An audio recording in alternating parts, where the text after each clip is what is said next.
வணக்கம். இது தமிழ் டயலாக் 2.0. ஒரு முக்கியமான அப்டேட்டு. நாமினேஷன் ஃப்ரீ பாஸ் அந்த டாஸ்க்ல பார்த்தீங்கன்னா, ஆண்கள் தான் திரும்பவும் ஜெயிச்சிருக்கிறாங்க. 2வது டாஸ்க்லயும் ஜெயிச்சதுனால, சீக்கிரமா ரிசல்ட் வந்துருச்சு அப்படின்னு நெனைக்கிறேன்.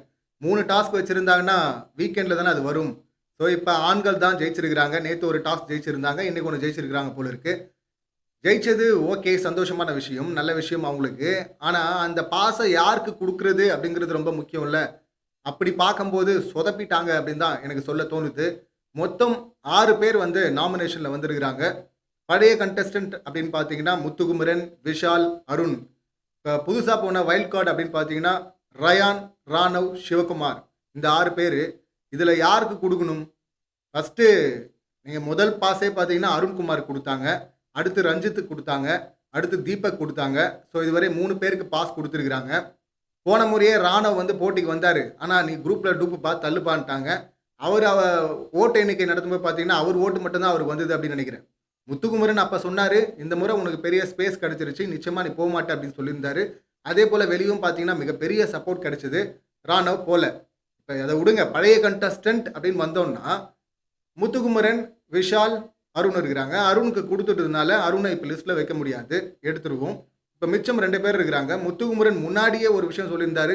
எனக்கு எப்ப தேவைன்னு நான் கேட்கிறேன். எனக்கு அப்ப குடுத்தா போதும்னாரு. அதனால முத்துக்குமரன் இந்த முறை வேணான்னு சொல்லியிருப்பாரு அப்படின்னு நெனைக்கிறேன். இப்ப டேஞ்சர் ஜோன் அவர் கிடையாது. விஷால் அவர் நம்பிட்டு இருக்காரு. கப்பே எனக்கு தான் அப்படின்னு சொல்லிட்டு. மஞ்சரி உள்ள வரும்போது சொல்லியிருந்தாங்கல்ல.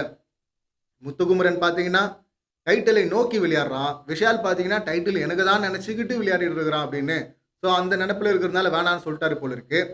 இப்ப இவங்களுக்கு கிடையாதுப்பா பழைய கண்டஸ்டன்ட்க்கு அப்படின்னு எடுத்துக்கிட்டோம்னா, இப்ப புதுசா வந்த வைல்ட் கார்ட்ல 3 பேர் இருக்கிறாங்க. ரயான், ராணவ், சிவகுமார். இந்த 3 பேர்ல யாரு பெஸ்ட்ன்னா எல்லாருக்குமே தெரியும். டாஸ்க் வைஸ் பார்க்கும்போது ரயான் தான் அடி பின்றான். முத்துக்குமார் போனா டாஸ்க் ஜெயிச்சிருவாரு அப்படின்னு சொல்லிட்டு ஒரு நம்பிக்கை இருக்கும் ஆண்கள் டீம்ல. விஷால் போனாலும் அந்த நம்பிக்கை இருக்கும். இவங்க 2 பேர் தவிர்த்து இன்னொருத்தர் போனா கண்டிப்பா ஜெயிச்சிருவான்டா அப்படின்னு சொல்லிட்டு ஒரு நம்பிக்கை இருக்குன்னா, அது ரயானால தான். ரயான் பெண்கள் டீம்ல போய் அங்க ஸ்வாப்பிங்ல போனார்ல, அப்பவே பார்த்தீங்கன்னா, அவங்கள ஜெயிக்க வச்சுட்டாரு. ஆண்கள் தோத்துட்டாங்க. அப்படி பெஸ்ட்டா பெர்ஃபார்ம் பண்ணக்கூடிய ஆள் தொடர்ந்து நெறைய டாஸ்க்ல பார்க்குறோம். ஏன் நேத்து டாஸ்க்லயும் பார்த்தோம்ல, ரயான் தான் ஃபர்ஸ்ட்டு அந்த டாஸ்க்க கம்ப்ளீட் பண்ணது. ஒரு பெரிய கான்ஃபிடென்ட்ட குடுத்தது. அதுக்கப்புறம் தான் அருண் போட்டாப்படி. அதுக்கப்புறம் தான் ராணுவ் வந்தான். ஸோ அப்படி இருக்கும்போது, மேக்ஸிமம் எஃபோர்ட் போட்டு டீம் ஜெயிக்கிறதுக்கு காரணமா இருந்த ரயானுக்கு தானே அத குடுத்துருக்கணும். ரயான் தானே சரியான ஆள். ரயான் மாரியான ஒரு ஆள் இருக்கும்போது, இப்ப எல்லா டாஸ்க்கும் விஜய் விஷாலும், முத்துக்குமரனும் விளையாட முடியாது. அப்படி ரயான் இருக்கும்போது, ஷஃபில் பண்ணும்போது அது பலம் தானே! டீமுக்கு பலம் தானே! ஸோ வச்சிருந்திருக்கணும்ல, குடுத்துருக்கணும்ல. அப்படி இருக்கும்போது, ரயானுக்கு குடுக்கல. சிவகுமாருக்கு குடுக்குறாங்க. ராணுவ போன முறை கேட்டாப்படி, இந்த முறையும் கேட்டிருப்பாப்படி.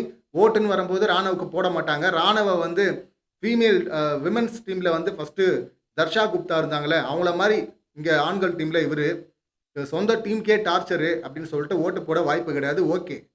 பட் பெஸ்ட்டா விளையாடுறவரு அப்படின்னு பார்க்கும்போது ரயானுக்கு தானே குடுத்துருக்கணும். இவரு சிவகுமார் என்ன பண்ணாரு? போய் பேலன்சிங் டாஸ்க்ல வந்து சொதப்புனாரு. அதுக்கு தான் தீபக் வந்து திட்டினாரு. "என்ன இப்படி சொதப்புறீங்க?" அப்படின்னு சொல்லிட்டு. "நீங்க அங்க வந்து நின்னு பாருங்க" அப்படின்லாம் உதார விட்டாரு. "யோவ் வாரம் வாரம் தான்யா விளையாட்டுருக்குறோம். என்னவோ புதுசா சொல்ற. அப்ப என்ன விளையாடுறவங்கலாம் எப்படியா விளையாடுறாங்க?" அப்படின்லாம் கேட்டாரு. அதுலேருந்து தீபக் வெஸ் சிவகுமார் அப்படின்னு சொல்லிட்டு பஞ்சாயத்து ஸ்டார்ட் ஆயிடுச்சு. ஸ்ட்ரைட்டாலாம் போறதில்ல இவரு. எங்கெல்லாம் கூட்டமா இருக்கிறாங்களோ, அங்கெல்லாம் போய் தனித்தனியா போய் உட்காந்துக்கிட்டு, அவங்ககிட்ட வந்து "எப்படி பண்றான் தீபக், அப்படி பண்றார் தீபக்" அப்படின்னு சொல்லிட்டு புலம்பிட்டு இருப்பாப்படி. நேத்து கூட பார்த்தோம்ல, ரஞ்சித் அண்ட் சத்யா 2 பேர்கிட்ட போயிட்டு தீபக்க பத்தி சொல்லிட்டு இருந்தார்ல. நேரடியா பேச தைரியம் இல்ல. டாஸ்க் விளையாடி ஜெயிக்கிற தைரியம் இல்ல. அ அதாவது திறமை இல்ல. நீங்க இன்னொரு டாஸ்க் பார்த்தோம்ல, பாட்டில் ஃபிளிப் பண்றது. அதுல 30க்கும் மேல அந்த கசப்பு ஜூஸ குடிச்சிருக்காரு இந்த தலைவன். கடைசி வரையும் முடிக்கல அத. அதுக்கப்புறம் முத்துக்குமரன் தான் போய் முடிச்சாரு கேம. அப்படி எல்லாத்துலயுமே சொதப்பிட்டு இருக்கிற இந்த ஆள உள்ள வச்சு என்ன பண்ண போறாங்க? இந்த ஆள் என்ன பண்ணியிருக்கிறான் இதுவரையும் உள்ள? ஒண்ணுமே கிடையாது. இந்த மாரி ஊர்க்கேழ்வி மாரி போய் கதை பேசுறது. அதை தாண்டி ஏதாவது பண்ணோம்னா, இந்த ஒரு முறை பார்த்தோம். சௌந்தர்யா தோள்ல கைய போட்டு, "I was brought up by woman. எல்லா பெண்களுடைய விஷயமும் எனக்கு புரியும். நான் வந்து அவங்ககிட்ட கோவப்பட மாட்டேன்." அப்படின்லாம் பேசிட்டு இருந்தாப்படி. கை போடணும் அவ்வளோதானயா, அதுதானே இந்த உருட்டு உருட்டுற அப்படின்னு தான் சொல்ல தோணுச்சு. எல்லாருமே அப்படித்தானே வளர்க்கப்பட்டிருக்கிறாங்க பெண்களால. சரி அப்படின்னு பார்த்தா, அதுக்கப்புறமா இதை தவிர்த்து அவர் பண்றது, ஜாக்லினுடைய கன்னத்த போய் கிள்றது. இதை தவிர்த்து என்ன பண்ணியிருக்கிறாப்படி? ஒண்ணும் பண்ணல. வேற ஏதாவது திறமையில காட்டுறதுக்கு, அதாவது டீமுக்கு சப்போர்ட்டா இருக்கிறதுக்கான திறமை எதா இருக்கான்னு பார்த்தா, எதுவுமே இல்ல.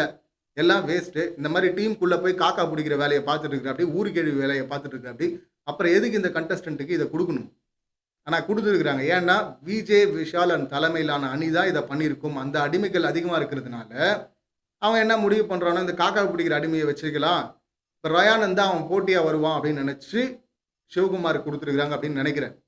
ரஞ்சித், இந்த சத்யா, அருண், விஷால் இவங்கெல்லாம் இந்த பக்கம் ஓட்டு போட்டுருக்கிறதுக்கான வாய்ப்பு இருக்குது. அது என்னுடைய ப்ரிடிக்ஷன். இப்படி தான் நடந்திருக்கும் அப்படின்னு நினைக்கிறேன். ராணுவுக்கு கொடுக்க சொல்ல, ரயானுக்கு தான் நியாயமாக போகணும். அவன் தானே நல்லா விளையாடினா பர்ஃபார்ம் பண்ணுறான். நல்லா பர்ஃபார்ம் பண்ணுற ஆள் தானே டீமில் இருக்கணும். நான் சொதப்பிட்டாங்க. இந்த சம்பவத்தை நீங்கள் எப்படி பார்க்குறீங்க? உங்கள் கருத்து என்ன அப்படிங்கிறத கமெண்ட் பண்ணுங்கள். மீண்டும் அடுத்த வீடியோவில் சந்திக்கலாம். நன்றி, வணக்கம்.